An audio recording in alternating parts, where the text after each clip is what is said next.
Olá, sejam todos muito bem-vindos, sejam também todas muito bem-vindas. Você está no canal de YouTube da nossa igreja, da Assembleia de Deus Ágape Barreto. E se você ainda não se inscreveu em nosso canal, por favor, não deixe de se inscrever, mas também ao final deste vídeo, deixe o seu like e também o seu comentário, ok? Eu quero ler um texto bíblico que encontramos no Evangelho segundo escreveu Mateus, no capítulo 14, do verso 22 ao verso 33.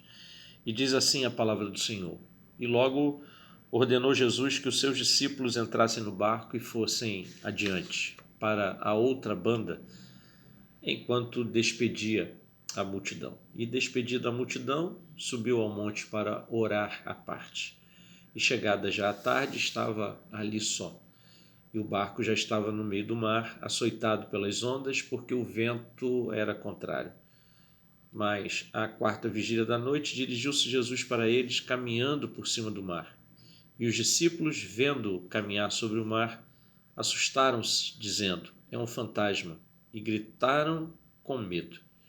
Jesus, porém, lhes falou logo, dizendo: Tende bom ânimo, sou eu, não temais. E respondeu-lhe Pedro e disse: Senhor, se és tu, manda-me ir ter contigo por cima das águas. E ele disse: Vem. E Pedro, descendo do barco, andou sobre as águas para ir ter com Jesus. Mas sentindo o vento forte, teve medo e, começando a ir para o fundo, clamou, dizendo: Senhor, salva-me. E logo Jesus, estendendo a mão, segurou-o e disse-lhe: Homem de pequena fé, por que duvidaste? E quando subiram para o barco, acalmou o vento. Então aproximaram-se os que estavam no barco e adoraram-no, dizendo: És verdadeiramente o Filho de Deus. Que Deus abençoe a leitura da sua palavra. Os discípulos de Jesus estavam navegando sobre as águas do mar da Galileia. Estavam indo, conforme relato de um outro evangelista, o apóstolo João, estavam indo para a cidade de Cafarnaum, cidade esta que Jesus fez dela a sede do seu ministério na região da Galileia, uma cidade que carregava esse nome para homenagear provavelmente o profeta Naum, um dos profetas menores do Antigo Testamento. E enquanto navegavam sobre as águas do Mar da Galileia, por volta das 3 horas da manhã, os discípulos começaram a enfrentar uma fortíssima tempestade. O vento contrário, as águas bravias, revoltas, assolando um barco que não dava nenhuma ou quase nenhuma segurança para aqueles homens passarem incólumes pela tempestade. E por volta das 3 da manhã, Jesus ainda não estava com eles. Jesus, horas antes, tinha ficado em terra, despedindo-se da multidão que o viu transformar, multiplicar, melhor dizendo, pães e peixes. E Jesus, depois disso, ainda foi para o monte orar.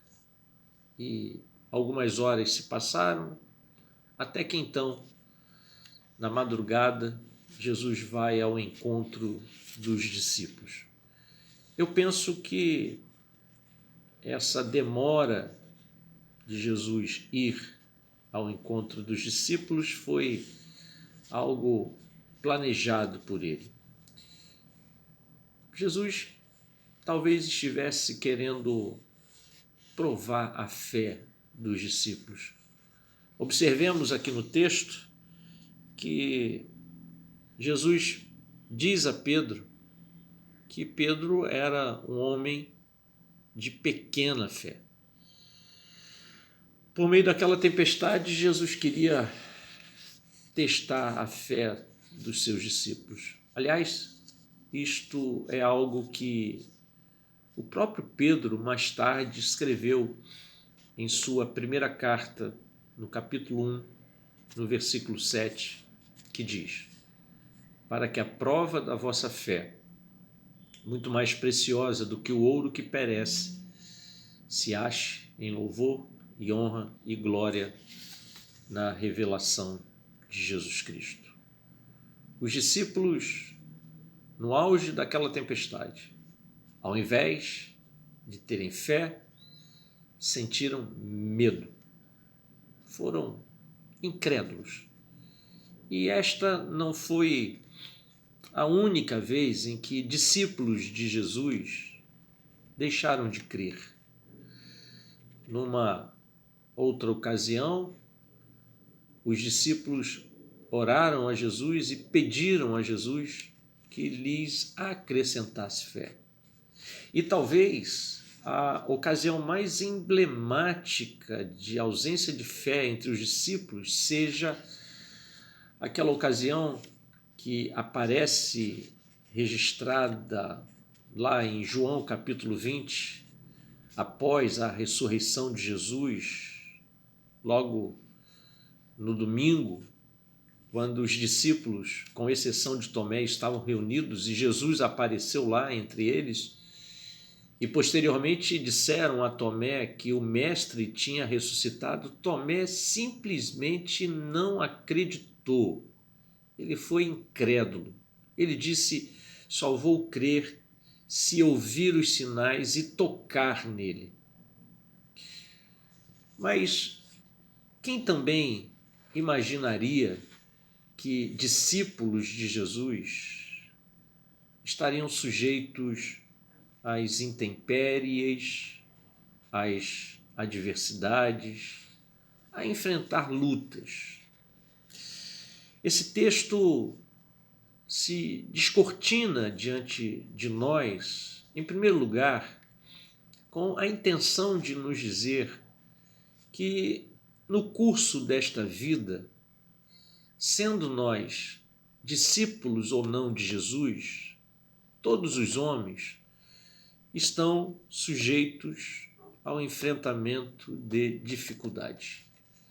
Isto porque as tempestades não eram novidades no Mar da Galileia. Aquela região era uma região propícia para isso, geograficamente, climaticamente falando, pois quando o ar frio do Negueb se encontrava com o ar quente do Mar da Galileia, as tempestades se formavam. Então, todos quantos atravessassem o Mar da Galileia, estariam sujeitos a essas tempestades. No curso desta vida, todos nós estamos sujeitos a enfrentarmos momentos difíceis. Mas o que chama a minha atenção também nessa narrativa é o fato de que Jesus nunca se distancia da gente quando estamos com problemas. Ele ficou sim em terra, se despedindo da multidão, depois foi para o monte orar, mas os discípulos ainda não estavam necessitando dele, não estavam enfrentando aquela terrível tempestade. Mas, no momento em que os discípulos se depararam com o mar bravio, com o vento forte, contrário, Jesus, então, às 3 horas da madrugada, aproximadamente, foi ao encontro deles. Jesus sempre vai estar por perto, principalmente quando mais precisamos dele. O próprio Cristo, antes de ascender aos céus, ele disse para os seus discípulos, lá em Mateus 28, versículo 20, na segunda parte do versículo: eis que eu estou convosco todos os dias até a consumação dos séculos. Jesus sempre estará conosco, mas impressiona-me o fato de que, apesar de sabermos disso, a gente sente medo. Mas o próprio Jesus, que foi ao encontro dos discípulos naquela madrugada, quando viu que os discípulos estavam amedrontadíssimos, aterrorizados, achando até mesmo que ele, Jesus, fosse um fantasma, Jesus disse para eles que não havia razão nenhuma para terem medo. Não temais.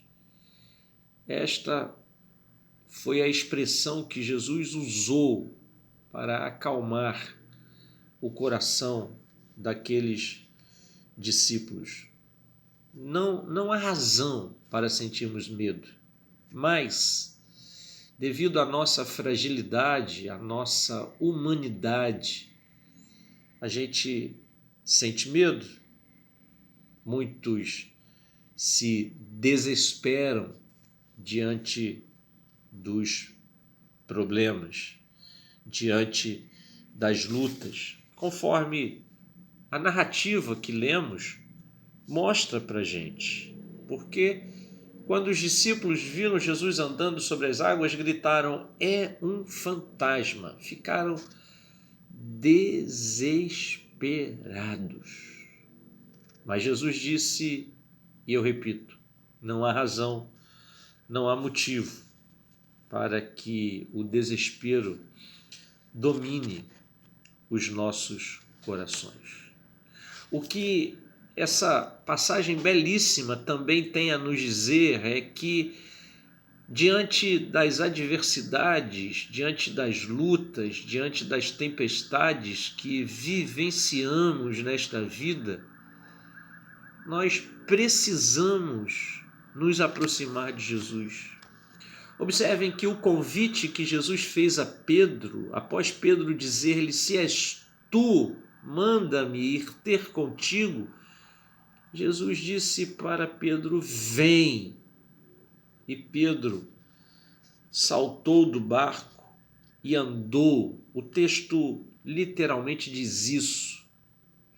Pedro andou por sobre as águas e foi ter com Jesus.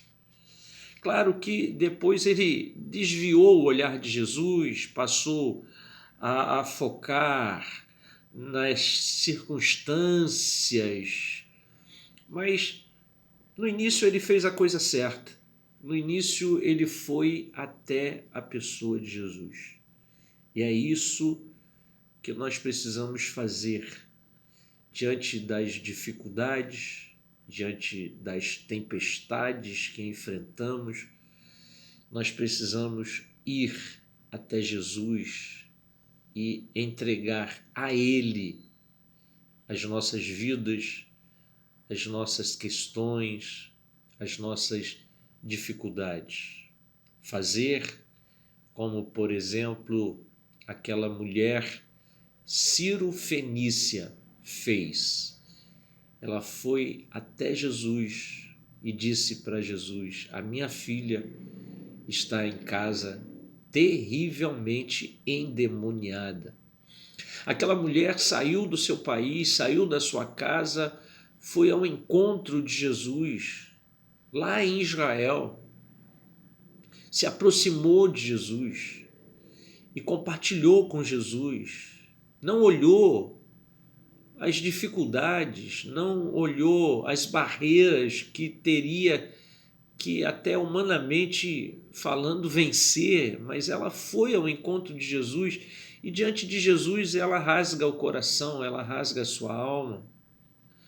Eu quero chamar a sua atenção para este fato. Aquela mulher, ela foi ao encontro de Jesus. Pedro foi ao encontro de Jesus.